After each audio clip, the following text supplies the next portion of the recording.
Yes, I can hear you. Yes.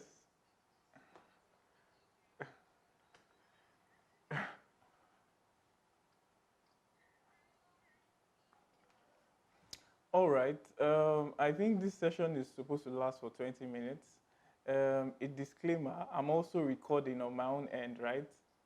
So in case anybody is not able to get the content, I'm going to publish it afterwards.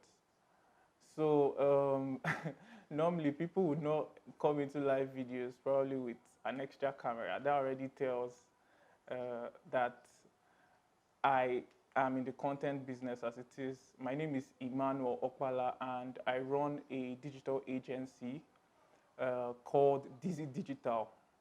And primarily we say we drive success for brands using media and marketing, right? And it almost seems as though the lines are blurred already. My background has been over 5 years creating content in different formats. So really, when I say the lines are being blurred now with media and marketing, it ties to content marketing as it is, right? It almost seems as though the brands that are winning now have a good combination of media resources and marketing resources as it is. So basically what we do primarily is to drive success for brands using media and marketing as it is. Thank you. Okay, so I think that the whole thing with content started out or exploded with the rise of social platforms, Instagram, YouTube, and the rest, right? Primarily before, a lot of content that was passed across on the internet was done primarily through blogs, right? And right now, we just sort of have an infinite amount of uh, forms of content, right? There are articles, there are blog posts, those are written forms, there are audio, there's podcasts, and there's even the latest one that seems to be attracting a whole lot of people, and that is carousels, right? The slide decks where people used to inform their audience as it is. And there's also videos, and there's native formats of these videos, right? So it's a whole infinite range of what content formats can come in, right? And primarily, I would say content is something that passes an information. It's also something that gives value, right? And lastly, something that entertains. If your content is able to do three of that, with the primary focus being on giving value, right? With entertainment being sort of like an extra push, right? A lot of people would you can classify it basically as content. So really something that gives information, gives value, and is some form of entertainment for the audience, right? And that is influenced by the fact that there's short attention span and all of that. So basically that's what I would define as content. Um, so content marketing, we've listed all of these forms of content, right? The blog posts, the carousels, the videos, and all the likes. And really, three words stick out when you want to define content marketing. The first is deliberate. The second is consistent. And the third is that there's some sort of method that drives content marketing. So being deliberate, first of all, in terms of your content marketing. So anybody can put out content, right? But being deliberate, you don't want to, as a food blogger, for example, tomorrow you start to, hop on another trend, right? So being deliberate in that sense would mean that people know you for a certain thing. And the second thing I mentioned is consistency. So, right, consistency is very key in content marketing. As Seth Godin says, you cannot, when you put yourself out there as a brand or as an individual, and you promise your audience, say for example, you have a schedule to provide them with a type of information daily. Uh, if you miss it, or if somehow you don't deliver on your promise, right? That would cause some form of friction, and that would cause some form of disappointment with your audience as it is. So the last thing really is content marketing has a method to it. In the past, they used to say content is king, but I beg to differ now. I think distribution is where the icing is really, and that's where the tick of the work is. Because right now you have a ton of platforms that you can pass across all of this media, and content marketing is for a brand, for example, right? There's all these platforms. Knowing exactly what you want to get out of content marketing, being deliberate, all of those things, it has a method, right? You don't just put out content and not, for example, track how many people are actually engaging it. Is it actually delivering your business objectives? So in terms of a definition generally for content marketing, I would say it's a deliberate and consistent method of putting out content that serves as marketing for your brand. So it could be for a personal brand or for a company as it is. So yeah. All right. So when you are pitching to clients, right? It's a whole different ball game. You are seated. Imagine a scenario where you are seated in a room and you have to convince top level executives to invest in content marketing, right? And we get this question a whole lot. They ask, okay, so what is really the ROI? What's the return on investment in content marketing, right? And this could throw you off depending on what industry. It gets a lot tricky by industry. So for example, typically we play a lot in the B2B space. So that's businesses that sell to other businesses, right? So imagine a scenario where you are selling to a technology company, for example, is selling to a bank, right? And they are selling high value commodities such as, say, software that costs, say, thousands and thousands of dollars. How do you then convince the marketing manager, let alone convince the CEO, that content somehow should take a certain percentage of his budget, right? The typical thing in B2B is it's a lot relational. It's not like B2C where you're selling maybe lesser price goods to a very large audience. So speaking primarily from where we play in the most, which is B2B, right? When you sit in those rooms, uh, you try to get them to understand that there has been a big shift, right? A very, very big shift in attention. A lot of these people need to understand, for example, that the people that they do business with are human beings, and human beings, the character of human beings cannot change, right? Human beings are emotional. So somehow, if you think business is going to be as usual, like it was done 20 years ago, don't forget some of these big guys, like they have sealed deals that would that would probably like get them going for another 20 years, right? So picturing ourselves in that room, trying to convince them that they should try this other method. And we can, at that point, really drive that a lot of a shift has happened whereby there are a lot more millennials online, and these people are looking for emotional connection to your brand. So it might not even necessarily translate exactly to a sale, but for the fact that a 25-year-old software engineer can go online and search for companies that he wants to work with, right? And if, for example, he sees a video that talks about, oh, this is life in X company, X technology company, it makes him see, a future in that place, and it also it helps to solidify his loyalty as it is.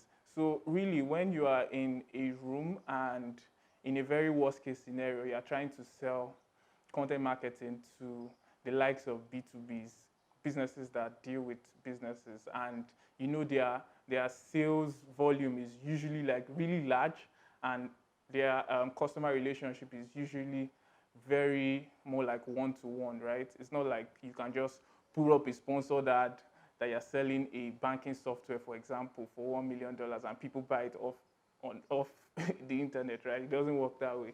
So when you're in that room, really, your bargaining power or your convincing prowess would really dwell on you explaining to them that there has been a big shift, right? And content is really, really key to driving business objectives. The goal is for you not to dwell too much in uh, maybe emotional things. Try to get them to see how it ties, for example, to their sales. I know a client of ours, and this is a very very new kind of scenario that we're seeing. Right, the client, we are able to create a content schedule for the clients throughout the entire year, and they don't go a day without posting, right? And the client sells high value goods, right? That you can't just shop off the internet. But somehow he has realized that his WhatsApp contacts, very important, his WhatsApp contacts, the groups that he belongs to, is very, very key to spreading its message. So, for example, even his WhatsApp status is now being used to sort of not content marketing doesn't like push the product, right? It just tells a story and it continues to lead the customer on the journey. So somehow we are able to provide valuable content that these people in his network can relate to daily, and we've seen a high success rate in that. So really, you cannot underestimate the value of content marketing, either for B2Bs or B2Cs. I hope we're still right on time. Okay, so content creation and content marketing. I think they are distinct as well as a bit similar, right? What do you call, for example, a CEO, for example, of a bank, right? He takes it upon himself to spread the message of his his company through his personal brand.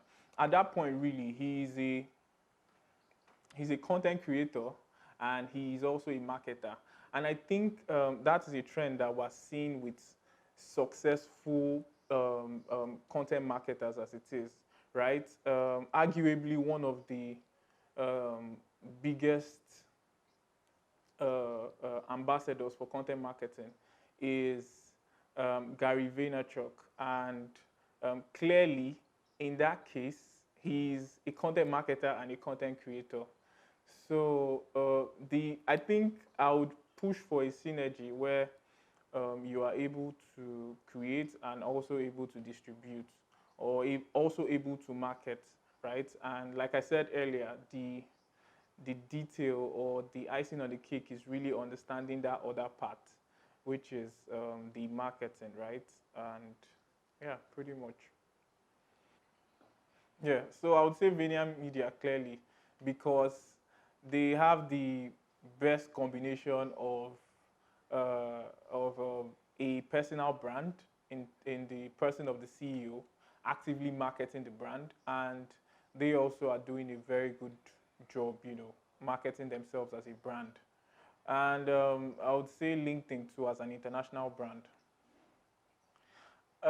So if there was a prize for content marketing, it would go to most likely the people that started it at first, or people that gave us an insight to what it could be.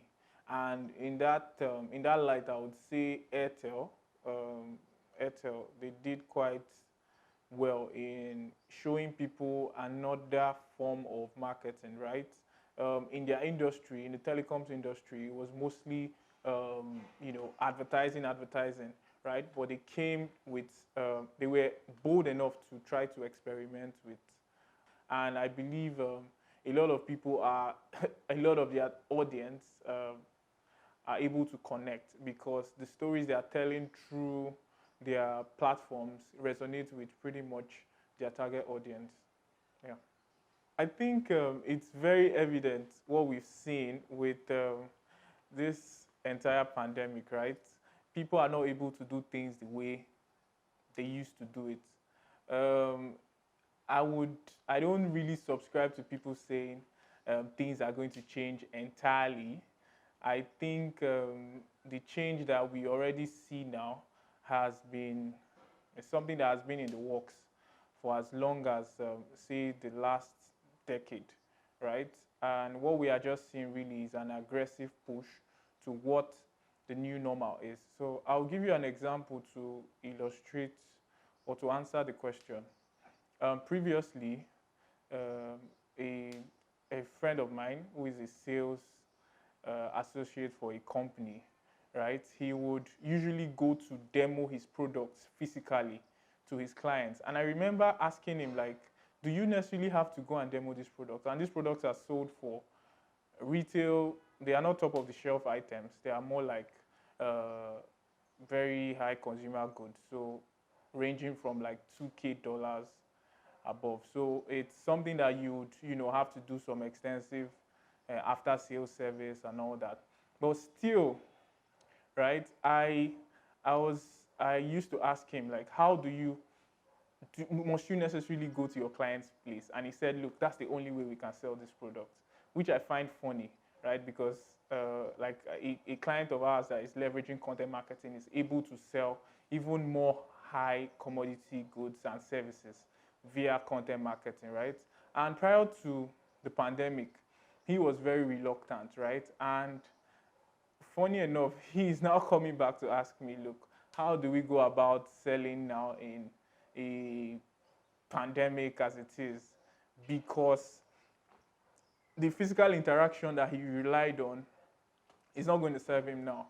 So basically, what they would have to do now is pivot to, more online channels to sell their products. And I think that is the reality of now. People are having to consider other options to reach out to their clients. It's why we can see a huge rise in the adoption of internet platforms for selling and reaching out to customers. So I think it's a trend that is rising. It's good for the content marketers. It's good for the content creators. You have a lot more opportunity to create a lot more content for a lot more brands that are looking to experiment, meeting their customers over something like this, right? Uh, yeah, through this medium and the rest.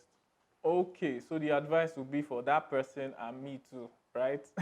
None of us is, none of us is, and you too, and everybody, right? So the trend I am seeing is a lot more people are, a lot more content creators and marketers are niching down. By that I mean, focusing on specific industries. Gone are the days where you can claim the all-knowing and work across different industries. I think what we're seeing now is a lot more people are being very focused. And for the brands themselves, I also see it as an opportunity for people that are looking to work as marketers inside of these companies. Because what we're seeing now is a lot more companies are building capabilities for media and to be able to create content on the fly, right? And that would require having a stand-alone media team or a very, very lean media team as it is, right? So that is also an opportunity for marketing people that want to work within brands. That is an opportunity whereby you are given a lot more resources and a lot more opportunity to create